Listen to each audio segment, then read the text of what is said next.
Bwana Yesu asifiwe. Haleluya. Tunaendelea na ujumbe wetu ambao unasema msisitizo wa maombi juu ya Tanzania. Sasa leo nataka tuangalie jambo hili. Umuhimu wa maombi ya Nabii Anna binti Fanuel, maombi ya Mzee Simeon, maombi ya wale wachungaji na maombi ya wale mamajusi. Umuhimu wa maombi ya wale waombaji. Umuhimu wa kwanza, maombi yalimpa Mungu kibali, yalimpa Mungu uhalali wa kuandaa watu sahihi wa kubeba jambo jipya Kristo. Umuhimu wa kwanza, yale maombi ya wale waombaji yalimpa Mungu uhalali wa kuandaa watu sahihi wa kubeba jambo jipya Kristo. Labda nianze kwa kuzungumza hivi.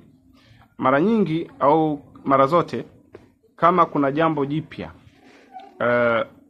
linatarajiwa kuzaliwa, kwa mfano mtu ukisemeshwa jambo ambalo ni jipya, aidha kwenye nchi, ni jipya aidha kwenye taasisi, ni jipya aidha kwenye kanisa lako au taasisi yoyote ile, mara nyingi unaweza kujikuta mpaka wewe mwenyewe unajishangaa kwamba hivi mbona kama mimi nataka haya mawazo gani, mbona kama nataka kuchanganyikiwa?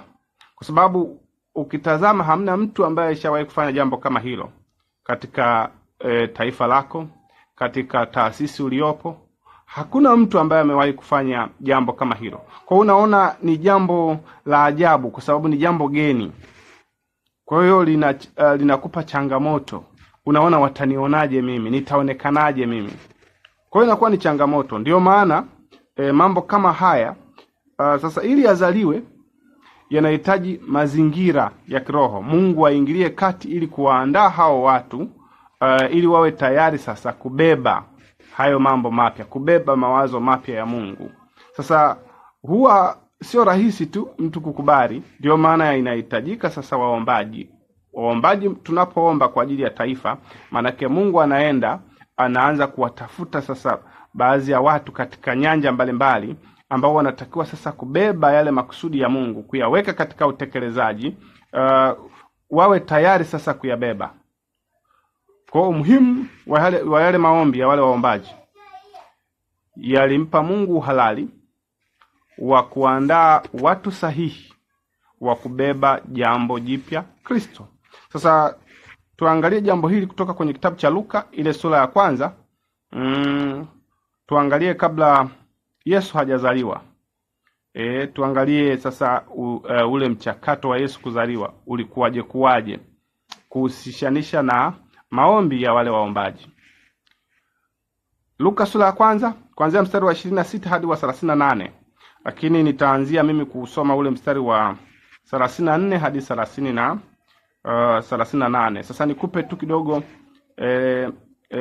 story ya hili jambo, kwamba mwezi wa 6 malaika Gabrieli alitumwa na Mungu kwenda kwenye mji mmojawapo wa Galilaya unaoitwa Nazareti. Alivyoenda kule akamkuta bikira anaitwa Mariamu. Sasa alipoingia kwenye ile nyumba akamwamkia akasema, salamu uliyepewa neema, Bwana yu pamoja nawe. Na mara ghafla Mariamu akafadhaika moyoni mwake. Akajiuliza, hii salamu hii ni ya namna gani? Anajiuliza moyoni mwake. Alafu malaika akasema, usihofu Mariamu, usihofu, kwa sababu umepewa neema na Mungu, na utachukua mimba, utazaa mtoto, na huyo mtoto ataitwa Yesu, na huyo mtoto atamiliki nyumba ya Yakobo, na huyo mtoto ufalme wake utakuwa ni ufalme ambao hauna mwisho. Anaambiwa sasa majukumu na namna mtoto huyo atakayezaliwa atakuwaje. Wakati wakiwa kwenye mazungumzo kati ya malaika Gabrieli na Mariamu, ikafika mahali ule mstari wa 34. Biblia inasema Mariamu akamwambia malaika, litakuwaje neno hili, maana sijui mume? Unaona jambo jipya namna linavyokuwa. Sasa hili lilikuwa ni jambo jipya. Hakuna mtu yoyote ambaye alishawahi kupata jambo la namna hii kwenye historia nzima ya taifa la Israeli, kwenye mji ule wa Yerusalemu. Ukijaribu kufuatilia, hamna mtu ambaye alishawahi kutokewa na jambo la namna hii, kwamba kapata mimba kwa uwezo wa Roho Mtakatifu bila kukutana na mwanaume, bila kukutana na binadamu wa jinsia ya kiume. Lilikuwa bado jambo hilo halijawahi kutokea. Kwa hiyo akauliza Mariamu. Mariamu akamwambia malaika, litakuwaje neno hili, maana sijui mume?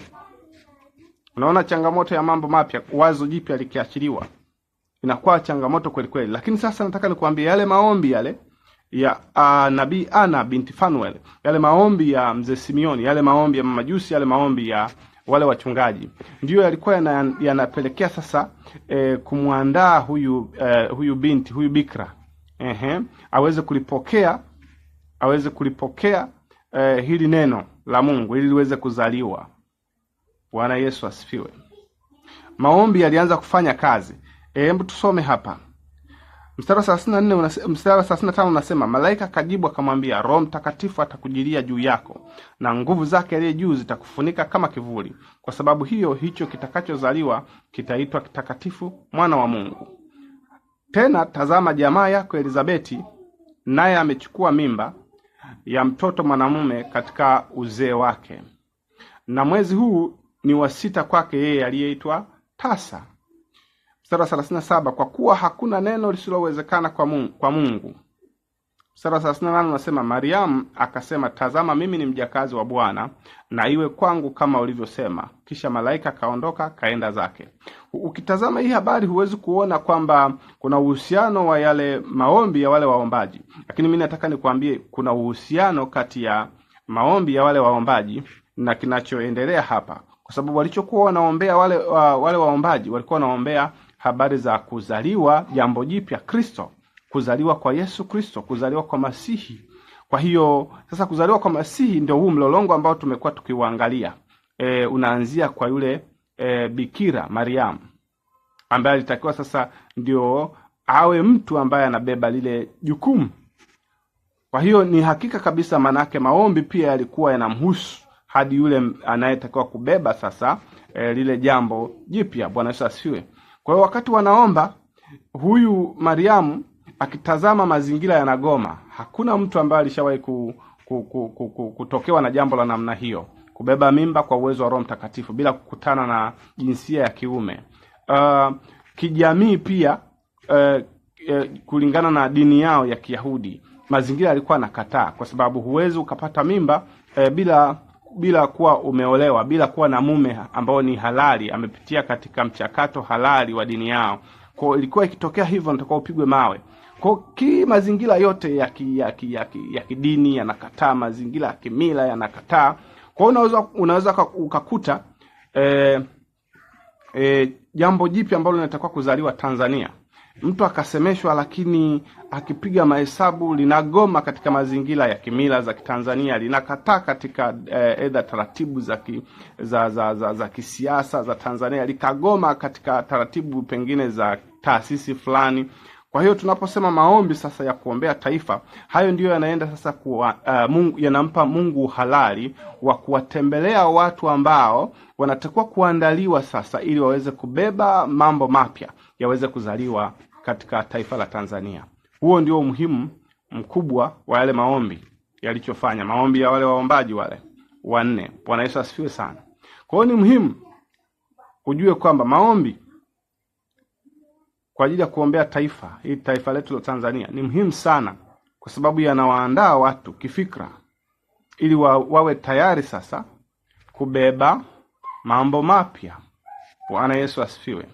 Haleluya. Ili wasiogope changamoto zilizopo katika nyanja mbalimbali. Bwana Yesu asifiwe sana. Somo linaendelea.